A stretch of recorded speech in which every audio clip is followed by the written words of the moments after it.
En este laboratorio se realizó el estudio del comportamiento de la viscosidad dinámica y cinemática en los fluidos, realizado por Mayra Urrutia, Andrea Rojas, Carlos de Asa y Jessica Cortés. Seguidamente, la viscosidad se refiere a la resistencia que poseen algunos líquidos durante su fluidez y deformación. Por tanto, la viscosidad es una de las principales características de los líquidos y se determina que entre más resistencia posee un líquido para fluir y deformarse, más viscoso es esta misma. Expresa que la facilidad que tiene un fluido para fluir cuando se le aplica una fuerza externa. Asimismo, se tiene en cuenta que está determinada por la cohesión de moléculas, puesto que los líquidos tienen una cohesión de moléculas más débil que un sólido, pero más fuertes que las de un gas, el cual les otorga dicha fluidez mencionada anteriormente que los caracteriza. Teniendo en cuenta lo anterior, la práctica tuvo como objetivo identificar métodos de medición de viscosidad por sistemas líquidos, utilizando para esto un viscosímetro Ostwald, un viscosímetro de Cannon-Fins y un viscosímetro de Brookfield, todos aquellos newtonianos aplicados a 3 sustancias, las cuales fueron agua, etanol y aceite mineral. También realizando la técnica de caída de bola con las mismas sustancias dependiendo de las variables como tiempo, temperatura y volumen de las sustancias estudiadas. El viscosímetro es un instrumento empleado para medir la viscosidad y algunos otros parámetros de flujo de un fluido.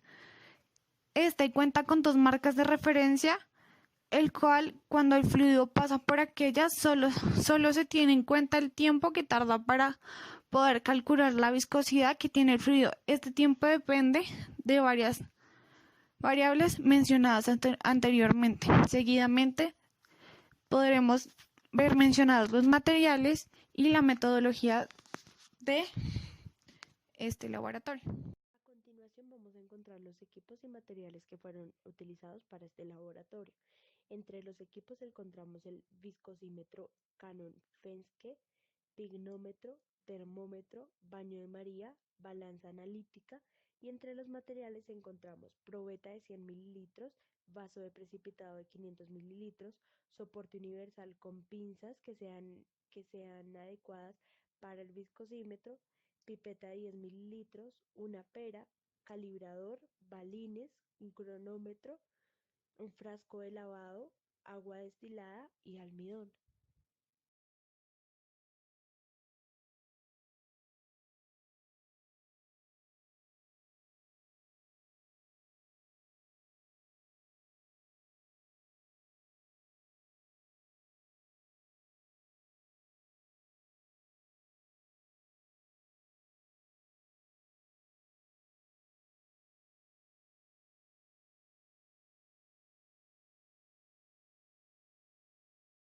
Espérame, sí.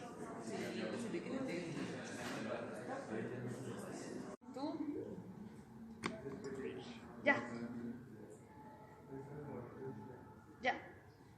Que no me dejaba concentrar.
continuación vamos a describirles la metodología que utilizamos para la técnica de caída de bola.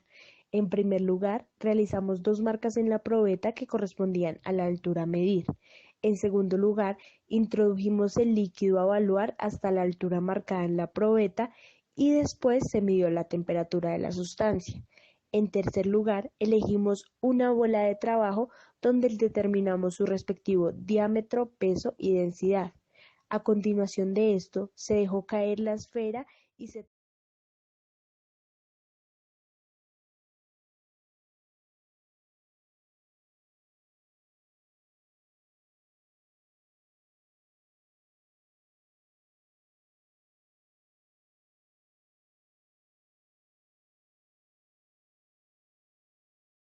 Se presentan los resultados obtenidos en el laboratorio para los 3 fluidos que se trabajaron: agua, aceite mineral y etanol.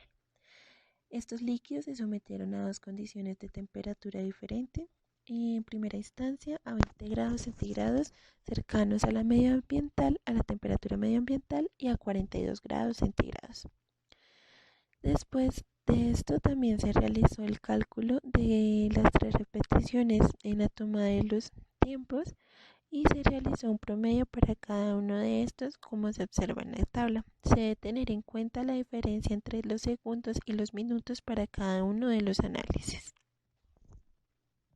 Se presentan los cálculos que se realizaron para determinar la viscosidad por 2 técnicas. La primera técnica es utilizando el viscosímetro de Cannon-Finsky. Para el cálculo de este se necesita una ecuación en la cual se relaciona la constante del viscosímetro y el tiempo en segundos. Este tiempo se toma el promedio de las 3 repeticiones que se realizaron para cada una de las temperaturas. Esta relación es directamente proporcional entre la constante y el tiempo. Seguido de esto tenemos la segunda técnica, que es la técnica de caída de bola, ley de Stokes para fluidos newtonianos. En este es necesario tener en cuenta las densidades tanto del líquido como de la esfera. Para determinar estas densidades en el líquido utilizamos un pignómetro con un volumen conocido y para obtener su masa se pesa en una balanza analítica. Luego de esto se relaciona el volumen y la masa y obtenemos la densidad para los fluidos.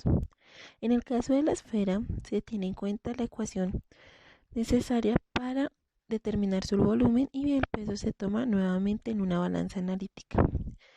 La relación entre estas 2 variables determina la densidad para la esfera. Una vez obtenido cada una de las densidades, se requiere determinar la altura de la probeta de cada una de las marcas que se encuentran en este y el tiempo que recorre la esfera entre cada una de las marcas. Una vez se obtienen estos tiempos, se realiza nuevamente un promedio y con el promedio realizamos hacer el cálculo en la ecuación.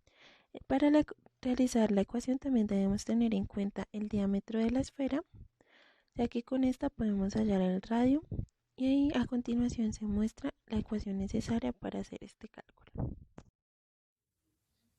Conclusiones. Al calentar el fluido de trabajo se evidencia que la viscosidad disminuye, lo que se refiere a que transcurre menos tiempo al pasar de primera a la segunda marca de referencia del bulbo S.